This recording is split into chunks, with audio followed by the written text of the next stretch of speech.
by Fair, intended for Dragovich with 6.7 seconds left. They've done it, folks. They've done it. Notre Dame beats #1 again. Inbound to Grant. 6, 5, 4, 3, 2, 1. It's over.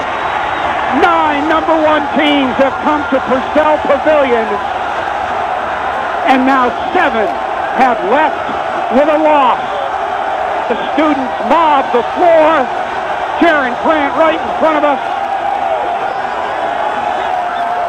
A huge, huge win for the Fighting Irish of Notre Dame. No Tim Abramitis, no Carlton Scott, but this Fighting Irish team believes, and they have done it again.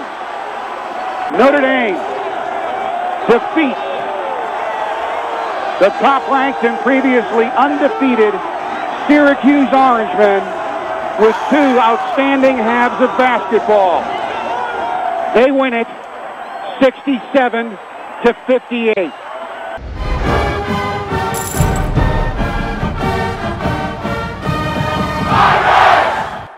I could hear our students starting the "We Are ND" chant, you know, about 10 minutes on the game clock. So I had a good feeling when I walked out and saw our students in those green shirts, Leprechaun Legion shirts, all the way up to the top of the Purcell Pavilion, and the building was hot.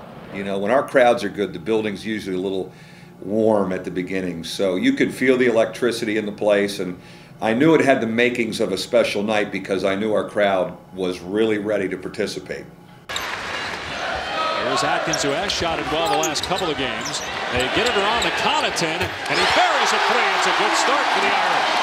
So right away, you make a change to Connaughton because he's coming off an outstanding game. That was the game plan. Hit him in the mouth right away because as everyone's been talking about, they've been talking about Big Monday against Cincinnati. So we wanted to show them that this wasn't going to be a walk in the park. I know we've been so accustomed to the Irish being one of the outstanding offensive programs in the country, but this is not his best shooting team. I do believe they're going to have to make shots if they're going to have any chance. Here's Atkins from the corner. Well, they've made 2.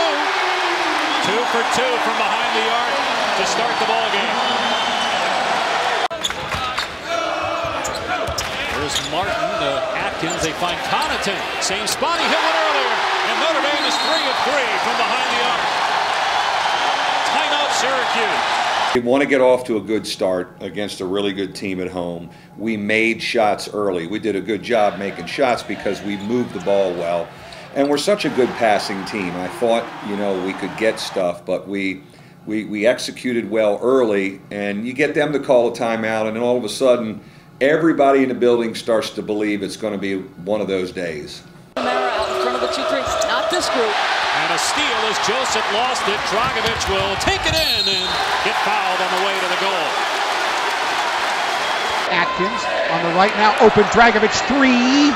Yes! And the Irish lead 19-8. I felt we're a better shooting team than our numbers said. But certainly Connaughton knocking down a couple early. Dragovich is the law of averages says Dragovich should just be shooting the heck out of the ball for us. And he didn't miss many shots the last 2 days of practice, so I felt good about him. But, you know, when you're making some shots like that, boy, it gets you believing a little bit more. In the 2-3, you know, so I was like, yeah, if I get my looks, you know, you got to hit those shots. So that's pretty much what the big thing was. And the coach, you know, he wants guys to shoot when they're open, and that's what I did. So. Trish in transition, the crossover move on Atkins, couldn't score, and Atkins gets the rebound. Waiters will challenge, and Atkins puts it in. And they've been patient otherwise. Waiters on the move, and he's fouled. It's the second team foul on Notre Dame. Point guard Aaron Atkins, who has 2 assists already to go along with 5 points and 3 rebounds. Atkins in Big East games alone, averaging close to 42 minutes per game. He's got a set because he just picked up his second foul. How will the Irish respond? Doing your game boards about him is range, and he just showed it. And then Grant throwing it away. You mentioned his assists. Even though he's not a point guard, he does average 5 assists per game, but that's when not having Atkins in the game hurts. You give up a 3 on one end, and you make a mistake on the other, and then Atkins comes back in the game. I'm concerned when he gets his second, but I'm not one of those guys that's married to, hey, if you have two, you got to sit the whole half. And we sat him for a while just to kind of get things under control. Luckily, we played well without him and built a lead without him. But my feeling was, because he's more of a veteran now, and we've talked to him about this, and he's played with 2 fouls in the first half before. So I put him in, and he gets a third on a not a real smart play. So now you're definitely sitting him the second half. So I was worried when he got his third, and then you kind of kick yourself a little bit saying, I gave him too much credit. Maybe I should have just sat him. Jaren can handle the ball out there. The one thing about Jaren and even Alex, who played 31 minutes, those guys are really good with the ball, but our team is good with the ball. Scott Martin was a ball handler against the zone, you know, in the middle, on the baseline. Pat Connaughton, Jack Cooley, Tom Knight, you know, we're really good with the ball. But Jaren we let Jaren handle the ball. We had worked on some zone sets with him entering the ball. Even with Eric in the game, we would put Eric on the wing. So it wasn't foreign territory to Jaren. I knew I was going to have to get my teammates open, you know. Those guys, I know they can dunk down shots. You know, they're great shooters. You know, Drago, Pat, Eric, and Scott, all great shooters. So you know, I knew I could penetrate into the lane and get them open shots, and they knocked them down today and won the game. Finds an elbow foul, as Notre Dame has just 2 on the shot clock, and Dragovich buries a 3. That's 2 Hail Marys answered here in the first half for Notre Dame. On the drive, a tip won't go.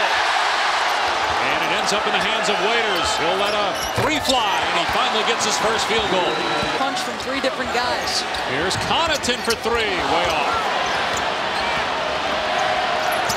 And a 6-second difference between the game and shot clock.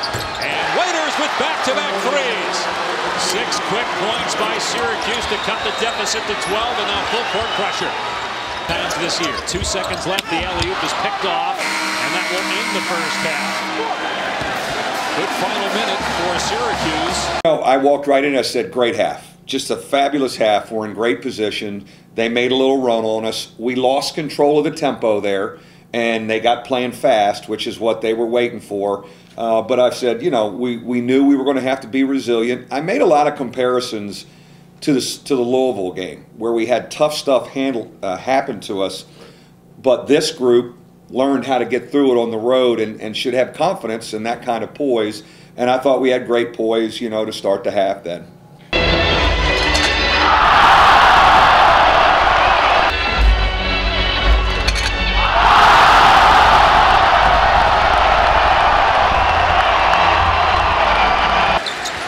Syracuse undefeated, 20-0. Number 1 in the country. One of 2 unbeaten teams left. Murray State the other is Cooley. Good work on the low block. As far as attacking their zone, first of all, we wanted to be really patient and calm against it. You don't want it to speed you up. You want to play at your pace. You got to really pass fake. Anytime you can get a short corner touch or a high post touch in the middle of the zone, that is a good thing. And those are 2 principles we worked on. You know, we're not going to take a shot till we get 2 short corner touches in practice. We're not going to take a shot until we get a foul line touch. And ball reversal through the foul line is a heck of a principle that we do a pretty good job of, and we really did a great job for 40 minutes against Syracuse. There's no question, everybody in this, especially them, they want to speed us up. They want to get this thing going faster. You know, they're not getting touches, they're not getting possessions, they're not able to score. You know, for them to be in 20s at halftime, in the 20s is, you know, that's got to be a dagger to them. So they have shown some 1-2, 1-1 full court pressure, and it's long and it's rangy, and it gave us trouble at times. When we broke the press, we didn't necessarily break it to score right away. Cooley's dunk was a quick one, but everything else was still understanding the clock and making them guard and eating some time. Let's really make them guard. We can reset it, and we're getting good stuff against them 5-on-5. Grant, mid lane, left side, cross court, Scott Martin, 3. Yes! 48-31. Notre Dame by 17. Couldn't have asked for more from Scott Martin tonight. He had a huge game. Shooting the ball, rebounding, defensively. You can't say enough about him. You know, he's battled all year with people bad mouthing him about this and that. But he's coming around now, playing his best ball and knocking down shots. So I'm proud of him tonight. As that ball goes in, it was deflected in as Grant was trying to pass it back, it appeared, to Martin. A Syracuse player deflected it in the basket. Waiters with the blow-by. And a good look. And a basket by Keatum. And this is really a couple of shots away. Martin turns it over, throws it right to Jardine. 4 quick ones by the Orange. He used the timeout. It looks like Mike Brey is going to let him play. And another Notre Dame giveaway as Dragovic couldn't handle it. I've never seen anything like that before, where we throw one in the basket and they don't even know who to give the field goal to. We throw it out of bounds. We step on the end line. We had a lot of things that could rattle you for longer, but we were able to get composed. You know, it was great. Every time we came to the sideline, timeout, or there was, you know, guys were coming right over saying, God, that's my fault. That was stupid. You know, just accepting responsibility. Scott Martin sets a great tone of that as our senior captain, and just saying, I messed that up. I'll be better next time. And there was a calm demeanor about it. It wasn't the end of the world. And again, I think our team ball handling really helped us handle the pressure down the stretch. Back, it appeared, to Martin. A Syracuse player deflected it in the basket. It's an 8-point game. So now a 3-on-1. Here's Cooley. Takes it in and throws it down. How about that for a response by the Irish? What was great about the Cooley dunk was what happened before it. We turned it over, they score. Then we get it right in, get down the floor and dunk. So it went from, they cut it to 8 and went right back to 10. But that dunk and the emotion of it counted more like 6 points, because it made Syracuse really doubt they were going to win, and it made us feel like we're okay. We're back in our rhythm. Atkins to Cooley, who goes in for the jam! The monster jam! Jack Cooley just drilled that through the hoop, and it's 52-42. The lead back to 10. He's a, you know, he was just a beast on the front line, which he's done before.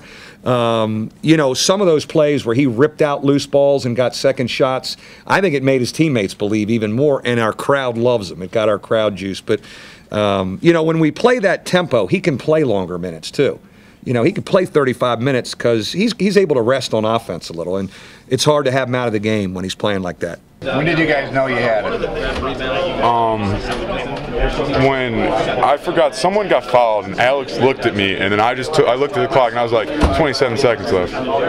27 seconds left, and then we just started yelling, and it was great. Maybe because they kept going on runs. I honestly, maybe with a minute left in the game, we were up 6, and I was going to the free throw line. And if I was like, if I knock down these free throws, you know, I think we're gonna win this game against the #1 team in the country. And it still hasn't hit me how exciting he is yet. You know, can't wait to read my phone and read, you know, some stuff about this game. It's incredible. Even like when there's like 45 seconds left, they weren't even trying to get to the rim or get any quick ones. You know, they were trying to. They're just. I think they were just trying to get those long threes up, which I thought was, you know, those were a little tougher to hit. So when we got those long rebounds, it just felt great. It's a huge win for Mike Brey and Notre Dame. This guy's been Coach of the Year in the Big East 3 of the last 5 years. Doesn't have anywhere near the talent this year he's had in the past. This is one of his best efforts at Notre Dame.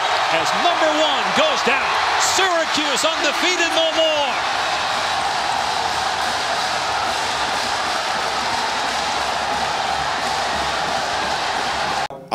You know, we talked and showed a video of our team that UND did a great job putting together of our history against #1s in this building, and I was channeling every power possible to draw from that. You know, and I actually told our team, I said, I don't even want you to think of it as a league game. All right, we're 3-3 in the league, but this is a chance for a special memory in your athletic career, and maybe one of the best ever. So let's prepare accordingly. And I thought our group, starting on Tuesday when we got back from Rutgers, we were really focused and methodical about it, and you know, handled it more like men than younger guys, and that excites me. So for me personally, to be part of that, to be part of, you know, to have a great win over #1, I mean, it's a signature moment. It's a great memory. I guess it was win 250. Which, you know, I'll always remember win 250 here at Notre Dame. But I was thrilled because I said to our guys, this is a game, if you get it, when you come back for reunions 10, 20 years from now, you'll be sitting in a corner at one of these restaurants with a beverage talking about that game. And I'm glad they have a chance to do that.